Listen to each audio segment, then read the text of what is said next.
जय श्री राधे, जय श्री कृष्ण। आज बात करते हैं हम लोग ज्येष्ठ कृष्ण पक्ष की एकादशी। इस एकादशी को दो नामों से जाना जाता है, पहला अपरा और दूसरा अचला। कहीं अपरा लिखा मिले या अचला लिखा मिले तो आप संशय में नहीं पड़िए, उसे ज्येष्ठ कृष्ण पक्ष की एकादशी मान करके ही आपको उपवास करना है और व्रत। अनेक शास्त्रों में एकादशियों के व्रत की महिमा का उदारता पूर्वक गान किया गया है, विस्तार से लिखा हुआ है। और अगर शास्त्रों में, पुराणों में आपको खोजने में दिक्कत हो, समस्या हो, तो साधारण पुस्तकें भी प्राप्त हो जाती है। एकादशी महात्म्य विधि आप उसको भी पढ़कर जान सकते। मैंने भी अनेक ऐसे ग्रंथ पढ़े, शास्त्र पढ़े, तो अपरा एकादशी में कुछ विशिष्ट चीजें मुझे दिखाई दी जो सभी में नहीं दिखाई। वैसे तो सभी एकादशियां महत्वपूर्ण है, भगवान श्री हरि को प्रसन्न करने का एक माध्यम है, लेकिन अपरा एकादशी की जो व्रत की और जो उपवास की महिमा है, उसका जो फल है बड़ा अभीष्ट फल है, बड़ा उत्तम फल। संसार के प्रत्येक जीव का, प्रत्येक मानव का जो स्वभाव और जो कार्य होता है, उससे उत्पन्न होने वाले हानि और लाभ और उनसे प्राप्त होने वाला प्रायश्चित या सुख, सब कुछ उसके कर्मों पर निर्धारित होता है। और उनमें कौन कौन से कर्मों से यह प्रायश्चित करवाती है एकादशी, अपरा एकादशी, यह वहां मैंने पढ़ा तो मुझे बड़ा अच्छा लगा और बड़ा आश्चर्यजनक लगा। वही मैं आप सब लोगों से चर्चा करता हूँ। भगवान श्री कृष्ण युधिष्ठिर से कहते हैं कि राजन, अपरा एकादशी का बड़ा महात्म्य है, बहुत महात्म्य। कोई व्यक्ति प्रेत योनि में पहुंच जाए, कोई व्यक्ति झूठ बोलता हो, हमेशा असत भाषण करता हो, दंभी हो, पाखंडी हो, अनाचारी, दुराचारी, कोई व्यक्ति परस्त्री गमन की कामना करता हो, दूसरे का धन हड़पता हो, ब्राह्मण का धन चुराता हो, गुरु निंदा करता हो, ऐसा पापात्मा अगर मृत्यु को प्राप्त हो जाए, मृत्यु के पश्चात भी उसके परिवार का कोई सदस्य, सभी लोग मिलकर अपरा एकादशी का व्रत करें और उस व्रत के पूजन उपवास का संपूर्ण फल संकल्प पूर्वक मृतात्मा को समर्पित करें, तो वह अधोगति से मुक्त होकर भगवत धाम की यात्रा करता है। सोचिए कितना बड़ा फल है। आज के इस कलिकाल में हर व्यक्ति के जीवन का ये व्यवहार है, हर जगह, चाहे वो किसी रूप में हो, असत्य भाषण करता ही व्यक्ति दिखाई देता है। मिथ्या भाषण, दंभ, पाखंड, ईर्ष्या, द्वेष, मद, मत्सर और दूसरे का धन हड़पने की चेष्टा तो प्रायः सब में दिखाई देती है। ऐसा व्यक्ति जो अहरनिश कोई न कोई पाप कर्म में प्रवृत्त रहता है, उसके लिए यह एकादशी उत्तम है। स्वयं जीवित रहते अगर इस एकादशी का व्रत करता चला जाए तो उसके जीवन में किए गए समस्त यह पाप कर्मों से उसके लाभ होगा। पाप कर्मों से मिलने वाला जो पाप रूपी दंड है वह उसका कम होगा। परंतु कोई भी प्रायश्चित, कोई भी पश्चाताप तभी आपको पवित्र कर सकता है जब आपके जीवन में उस पाप कर्म करने के इतिश्री करने का संकल्प उठता है। ऐसा नहीं होता है कि आप पाप कर्म करते चले जाएं, फिर एकादशी का व्रत, गंगा स्नान करते चले जाएं, तीर्थाटन करते चले जाएं। यह समस्त शुभ कर्म केवल इसलिए नहीं कि हम पाप कर्म करें और उनको धोएं, नहीं, इतिश्री करने का संकल्प करें और फिर प्रायश्चित करें। आप शुद्ध हो जाएंगे और मुक्त हो जाएंगे। इतना ही नहीं, भगवान श्री कृष्ण कहते हैं कि जो फल गंगा स्नान से, नर्मदा, गोमती, कावेरी, यहाँ तक कि संपूर्ण पवित्र नदियों के स्नान का जो फल है, जो महाकुंभ पर्वों में संगम में स्नान का फल है, अश्वमेध, वाजपेयी आदि यज्ञ कर्म में प्राप्त होने वाला जो फल है, वह संपूर्ण फल इस अपरा एकादशी के प्रभाव से व्यक्ति प्राप्त कर सकता है। सोचिए कितनी श्रेष्ठ एकादशी का यह प्रभाव है, जो एकादशी ज्येष्ठ कृष्ण पक्ष की एकादशी मानी जाती। आप लोग भी इस एकादशी के व्रत को उपवास करने का संकल्प करें। एकादशी के व्रत का प्रभाव दो प्रकार से हमारे जीवन में लाभ देता है। एक तो 15 दिन में हम कम खाते हैं, कुछ नहीं खाते हैं, निर्जला निराहार रहकर शरीर को शुद्ध करते हैं और शरीर समस्त पुण्य धर्मादिक कार्य करने का साधन है। जब साधन ही गड़बड़ाएगा तो हम धर्म आदि कार्य कैसे कर पाएंगे। शरीर ही माध्यम है हमारे समस्त धर्म कृत्यों का, इसलिए शरीर को स्वस्थ रखने का आपको संकल्प करना चाहिए। दूसरा, भगवान को भी प्रसन्न करने का एकादशी का व्रत का प्रभाव है। भगवान श्री हरि अति प्रसन्न होते हैं जो एकादशी का व्रत करते हैं। इसलिए इन दोनों लाभों में से दोनों लाभ हर व्यक्ति को प्राप्त होते हैं।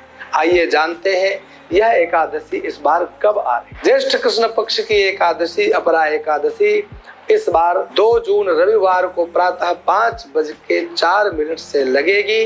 3 जून सोमवार रात्रि 12 बजे के बाद यानी ब्रह्म वेला के आसपास 2:41 तक चलेगी। प्रातः सूर्योदय काल में हमें 2 जून रविवार को यह एकादशी प्राप्त हो रही है, इसलिए 2 जून रविवार को ही एकादशी का उपवास करना है और अगले दिन द्वादशी में हमें पारण करना है और पारण का भी उत्तम काल है 3 जून सोमवार प्रातः 8:05 से लेकर 8:23 के मध्य हमें पारण करना। उस समय भगवान का विधि विधान से पूजन, कुछ आहुति, ब्राह्मण भोज ये सब की व्यवस्था रखे कराएं और स्वयं में भोजन प्रसाद ग्रहण करें। अब एक बात और बताऊं, 2 जून को एकादशी आ रही पर उसमें सबसे उत्तम योग एक आ रहा है जिसे हम आयुष्मान योग के नाम से जानते हैं। जितने भी योग हैं उनमें आयुष्मान योग भी बड़ा श्रेष्ठ योग माना जाता है। जिनको एकादशी का व्रत करना हो और एकादशी के व्रत पर भगवान शालग्राम, लड्डू गोपाल, भगवान लक्ष्मी नारायण, राधा कृष्ण भगवान,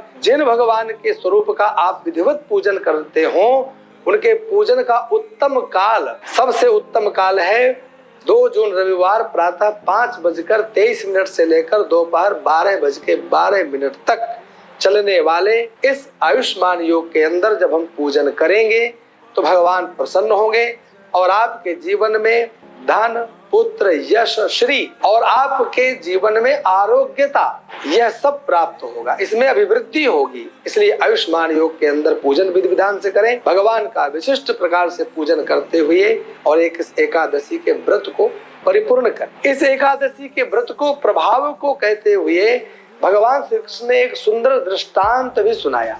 मैं आप लोगों को भी दृष्टांत सुना देना चाहता हूँ और कोशिश करना इस वीडियो को पूरा सुनो। एक राजा थे महाराज महीध्वज, बड़े धर्मात्मा राजा थे। इतने धर्मात्मा राजा थे, इतने उदार राजा थे कि समस्त प्रजा को पुत्रवत प्रेम करते थे। प्रजा को आवश्यकता पड़ जाए तो अपना सर्वस्व, यहाँ तक कि अपना शरीर भी अर्पित कर देने के लिए आतुर हो जाया कर। उनका एक भाई था जिसका नाम था वज्रध्वज। राजा के अंदर जितने सौम्य गुण मैंने बताए वो सब थे, उसी प्रकार उनके भाई वज्रध्वज के अंदर पूरे के पूरे दुर्गुणों से भरा हुआ उसका वह स्वरूप, जो ईर्ष्यालु था, द्वेषी था, दंभी, पाखंडी, नित्य दुराचरण करने वाला, परस्त्री गमन करने वाला। एक दिन धोखे से उसने महाराज महीध्वज को तलवार से काट कर मौत के घाट उतार दिया। उनके उस शरीर को ले जाकर एक पीपल वृक्ष के नीचे गाड़ दी और स्वयं धोखे से राजा बनकर बैठ गया। एक दिन अनायास दैव योग से महाराज ऋषिवर धौम्य वहां पर पधारे। धौम्य ऋषि का आगमन हुआ। उसी पीपल वृक्ष के नीचे उन्होंने डेरा जमाया, बैठ गए। थोड़ी देर छाया में बैठ करके थकान उतारी, जल पिया और उसके पश्चात उनकी दृष्टि गई कि एक प्रेत जो बार बार उनके सामने आ रहा है, भग रहा है, आ रहा है, जा रहा है, पर बोल नहीं पा रहा है। प्रेत के अंदर बोलने की सामर्थ्य नहीं होती, बड़ा कष्ट होता है उसको। प्रेतत्व योनि वही कष्ट की योनि। हाथ में जल लिया, विमंत्रित किया, प्रेत के ऊपर छोड़ा, बोलने की सामर्थ्य आई और उसने अपना पूर्व वृत्तांत कह सुना। कैसे मैं प्रेत बना, कैसे मेरे भाई ने मारा, मेरे मुक्ति का कोई हेतु बताओ, कोई मार्ग बताओ। तुरंत आने वाली एकादशी के व्रत को करने के लिए उन्होंने तुरंत चिंतन किया, ध्यान लगा करके देखा कि आने वाली एकादशी है, उस पर मुझे किस प्रकार से व्रत करना है और किस प्रकार से स्वस्थ करना है जान लिया। अपरा एकादशी का धौम्य ऋषि ने व्रत किया, विधि विधान से भगवान शालग्राम का पूजन किया, अर्चन किया, विशेष प्रकार से पूजन किया और अगले दिन द्वादशी पर विधिवत भगवान का पूजन अभ्यर्चना करते हुए हवनादि कर्म किए, ब्राह्मणों को बुलाकर भोजन जिमाया और पश्चात एकादशी के व्रत के संपूर्ण फल को संकल्प पूर्वक महाराज महीध्वज के स्वस्थ करने के लिए समर्पित कर दिया। तुरंत राजा अपने उस प्रेतत्व योनि से मुक्त हुए और मकराकृत कुंडलों से युक्त पीतांबरधारी भगवान श्री हरि के पार्षद के रूप में उनका स्वरूप परिवर्तित हो गया। बारंबार महाराज धौम्य का उन्होंने धन्यवाद ज्ञापन किया, हृदय से लगाया और भगवत धाम की यात्रा कर ली। सज्जनों, ये बहुत साधारण मैंने आपको इस अपरा एकादशी की महिमा बताई है। मैं आप सब लोगों से केवल एक ही आशा करता हूँ कि एकादशी का व्रत न छोड़ें। कोई भी एकादशी हो, सभी एकादशियों का विधिवत व्रत करें आने वाली ज्येष्ठ कृष्ण पक्ष की एकादशी 2 जून रविवार को अपरा एकादशी का आप लोग सभी व्रत करें। आप सबके लिए आने वाली एकादशी मंगलमय हो। बहुत बहुत बधाई, बहुत बहुत धन्यवाद। जय श्री राधे, जय श्री कृष्ण।